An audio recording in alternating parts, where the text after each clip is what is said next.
Greetings and welcome to first lecture on unit number 2, fluid statics. Fluid mechanics has basically three types: fluid statics, fluid kinematics, and fluid dynamics. In fluid statics, we generally study the behavior of fluid which is at rest. The content of this lecture, first of all, we'll discuss what is fluid statics, then the important property or parameter associated with fluid statics, that is pressure, and the fundamental law associated with fluid statics, that is Pascal's law. So its statement and proof. Fluid statics is the study of fluids in which there is no relative motion between fluid particles. If there is no relative motion, means no shearing stresses exist. And since the velocity gradient such as du by dy are required for shearing stresses to be present. As there is no relative motion, means no velocity gradient. No velocity gradient, no shearing stresses exist. Thus the only stress that exists is the normal stress. That is also called as a compressive stress, which is called as a pressure. So it is pressure that is of primary interest in fluid statics. So there are certain deceiving situations where the confusion creates whether we apply the knowledge of fluid statics or fluid kinematics or dynamics. So three situations depicted in this particular figure involving fluid statics will be investigated. This includes fluid at rest, such as water pushing against dam. So the dam water that is stored in this particular site. So here the knowledge of fluid static is required. Even the fluid, you can visualize the movement of the fluid particles, but here the knowledge of fluid static is required, especially for construction of dam, or what is the pressure and what is the velocity through this particular flow. In order to calculate, we require a pressure. So the pressure varies because at the bottom the pressure is more, and this particular thickness obviously at that bottom is more. So in order to design the dam, generally the knowledge of fluid statics is required. Then secondly, the fluid container containing fluid. So here there is a linear acceleration. Even though the fluid is moving, but there is no relative motion between the container and the containing fluid. And the third one, the rotating cylinder. The fluids contained in rotating cylinder. In each of these three cases, you can see there is the fluid is in static equilibrium, means there is no relative motion between the boundary and the fluid or the reference plane. That's why the knowledge of fluid static is required to analyze or to calculate the forces in these situations. So the only force that exists, that is a pressure force. So generally the pressure force is calculated in fluid static or the relevant pressures. The pressure, which is a basic property associated with fluid statics, because the pressure is a familiar as a surface force exerted by fluid against the wall of its container or any other surface. Pressure also exists at every point within a volume of the fluid. So another way we can define pressure, that is infinitesimal normal compressive force divided by infinitesimal area over which it acts. This defines pressure at a point. Its SI unit is Newton per meter square. So in most of the cases, we define pressure, that is force per unit area.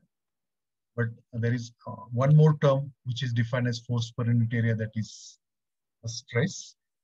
It may be a compressive stress, it may be a shear stress, it may be a tensile stress, but in all cases, the definition is common.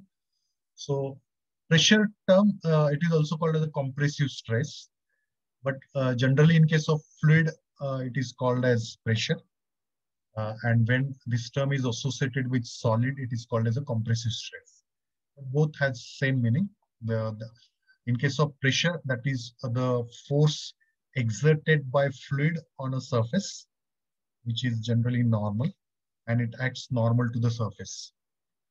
So as the pressure is a compressive stress, it acts always towards the center. So suppose the pressure acting on the left face, PL, it is acting towards right. Similarly, pressure acting on right face, it is acting in opposite direction to the left force. Pressure acting at the bottom and pressure acting at the top, they are again opposite to each other. Similarly, pressure acting on front side and pressure acting on back side, they are opposite to each other. And this is because of the nature of the pressure, because pressure is a compressive stress uh, or the compressive force per unit area. That's why it is always acting normal to the face. This is about the pressure. Now the Pascal's law, it is one of the fundamental laws associated with fluid statics. It states that the pressure or intensity of pressure at any point in a fluid which is at rest is same in magnitude in all directions. So in other words, we can define when a certain pressure is applied. So this is applied pressure, we can say.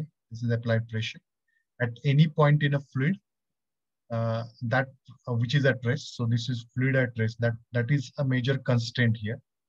When a certain pressure is applied, when the fluid is at rest, that pressure is equally transmitted in all directions. So the same pressure is acting on each point and on every other point in a fluid mass. So wherever that fluid goes or is there or is connected, every point that pressure is equally transmitted. So this is about the Pascal's law. So this is very important fundamental law. So we will solve a various numerical based on this Pascal's law as well. Now we have to prove this. So that pressure is equally transmitted in all direction means suppose the pressure in vertical direction is same as pressure in horizontal direction, is same in pressure in horizontal on left hand side, right hand side, downward or upward. So all pressures magnitude remains same. So its magnitude in all direction remains same. That we have to prove. So in order to prove this, we consider an arbitrary fluid element of wedge shape in a fluid mass. So this is arbitrary fluid element of wedge shape in a fluid mass. And that fluid is at rest, essentially, as shown in figure. So this arbitrary element is in equilibrium. So let Px, then Pz and Ps are the pressures acting on element in X direction, in Z direction, and in S direction, respectively. Consider theta be the angle made by this wedge with respect to X. So this PS has two components, PS cos theta, vertical, and PS sin theta, horizontal component. So vertical and horizontal component consist of. So from trigonometry, we have sin theta. So this triangle we consider. So sin theta is equal to dabba z by dabba x. So as that can be written as dz by ds. So dz by ds, sin theta is opposite side upon hypotenuse. Ps. So dz is equal to ds sin theta. Similarly, cos theta is equal to dx upon ds. And so dx is equal to ds cos theta. So this trigonometry we require. So from trigonometry, we write dz and dx in terms of ds. Now, the forces acting on this element are there are two forces acting. First, that is pressure forces normal to the surfaces. So there are three surfaces we are going to consider. So the pressure force acting on these surfaces. And second one, that is the weight of the fluid element in vertical direction. So overall, there are four forces acting on this fluid element we are considering. We can consider the other Y forces also. For simplicity, we consider only three forces. And we have to prove that the pressure acting in X direction, Z direction, and S directions are same. This we have to prove. So pressure force is nothing but compressive stress. So this compressive force, that is equal to pressure into area, which is normal to that particular direction. So first of all, we'll calculate the force acting on face ABCD. So this face we are considering. So its pressure is PS and the area is ds and dy. So ds and dy, that is the area. So this is a pressure force acting on face ABCD. Similarly, pressure force acting on face ABEF. So this is a face. So here the pressure force is Px, sorry, pressure is Px and its area is dy and dz. And the third phase we are going to consider, that is EFCD, that bottom phase. So the pressure acting on this phase is Pz and its area is, that is dx and dy. So dy, dx, its area. These are three pressure forces acting on faces. The weight of the element, that is generally weight is given by mass into gravitational acceleration. So instead of mass, we use density into volume is the mass into acceleration due to gravity. So W is weight of the element. So it is written here. The density of the fluid we consider as rho, and its volume we can consider, that is 1/2 the area into the width. So 1/2 dx dz is the area into width, that is the total volume. So now dx dz area into dy. The gravitational acceleration is g. So instead of rho g, we can put gamma, where gamma is the specific weight of the fluid. So gamma by 2, that is dx, dy, and dz. So this is weight of the element. So these are the four forces acting. Now we resolve the forces because the element is in equilibrium. So under equilibrium conditions, all the forces equating to any direction is equal to 0. So first of all, we resolve the forces along x direction. So in x direction, there are two forces, the px and the horizontal component of ps. So the pressure force acting in x direction is px into dy dz. So this is ABCD, px into dy dz, which is considered towards right is positive, towards left is negative. So the second force is ps sine theta. So ps sine theta, and the normal area is ds into dy. Now instead of dz, we can put ds sine theta. So px dy, instead of dz, we put ds sine theta minus ps ds dy sine theta, that is equal to 0. Now dy ds sine theta is common term. Dy ds sine theta, so it get cancelled. So px, that is equal to ps. That means pressure acting on x direction is equal to pressure acting on s direction. So all this equation number 1. Now similarly, resolving the forces in z direction. Again in z direction, there are three forces. That is first, that is pressure force acting on bottom face, that is pz into dy dx, minus pressure force acting on the component of ps in vertical direction, ps cos theta. So ps cos theta into area is ds dy, minus the weight of the fluid element, that is gamma by 2 dx dy dz. Now if we see here, this element is arbitrary and very infinitesimal small element. So product of dx dy dz is very small, because if we consider only 1 mm, so it is 1 mm cube. So that is 10 raised to minus 9. So it's a very small quantity. So we can neglect the weight of the fluid element because that pressure is acting on a particular element. So element in the fluid mass at rest is very small. So this force we can neglect. And instead of dx, we can put ds cos theta. Dx, we can put ds cos theta. This we have neglected, and this is as it is. Again, here dy ds cos theta is common. So pz, that is equal to ps. So from 1 and 2, if px is equal to ps and ps is equal to pz, then px is equal to pz as well. That means px is equal to ps, ps is equal to pz, then px is equal to pz. So from 1 and 2, we can say px is equal to pz is equal to ps. That means the pressure is same in magnitude in all directions. That means which three directions we have considered? X direction, Z direction, and S direction. Since the choice of the fluid element was completely arbitrary, which means the pressure at any point is same in all directions.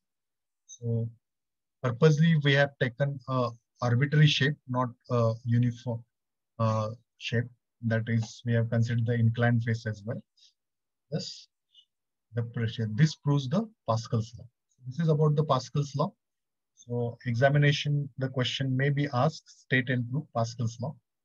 So we can say Px, that is equal to Pz, that is equal to Ps. So Pascal's law is made use in the construction. It has various applications. It may use, suppose these are the applications. So punching operation, where the large force is required. This is punching operation. This is press operation. And the hydraulic jack, which is used to lift the vehicle. Then hydraulic excavator, we can say. So where mainly used for the earth moving equipments. Then hydraulic lift, we can say, and the hydraulic cranes.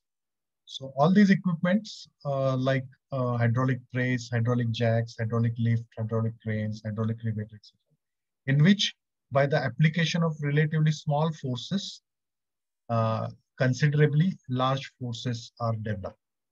So if you can see here, with the help of hydraulic piston cylinder assembly, so the large forces can be generated. Here also, the applied force is very small, but the large forces can be generated. So through numerical, we can prove how it happens. So when we take numerical part, we can prove how the small forces can generate a large amount of force. So these are the application. Here also you can see even the person can lift this particular vehicle. Means the person force is relatively small as compared to the weight of the car. So it can be easily lifted with the help of this hydraulic jack. And this hydraulic jack works on the same principle, that is by application of smaller forces, large forces can be generated. This is about the Pascal's law and its various application in the engineering. So development of all these equipments, the Pascal's law is essential in order to calculate the plunger diameter, cylinder diameters. So this diameter, in order to calculate the force required, this Pascal's law is essential. So at the end of this particular topic, you must able to define what is pressure and what is the statement of Pascal's law and its proof. And you could be able to quote various applications of the Pascal's law, along with the basic fluid statics application or the definition of fluid statics and its relevant some deceiving situations, how to recognize under which circumstances the fluid static is applied. That's it of this lecture. Next lecture, we will discuss some numerical part of fluid Pascal's law, where we understand how with the application of smaller forces, large forces can be generated. Thank you very much.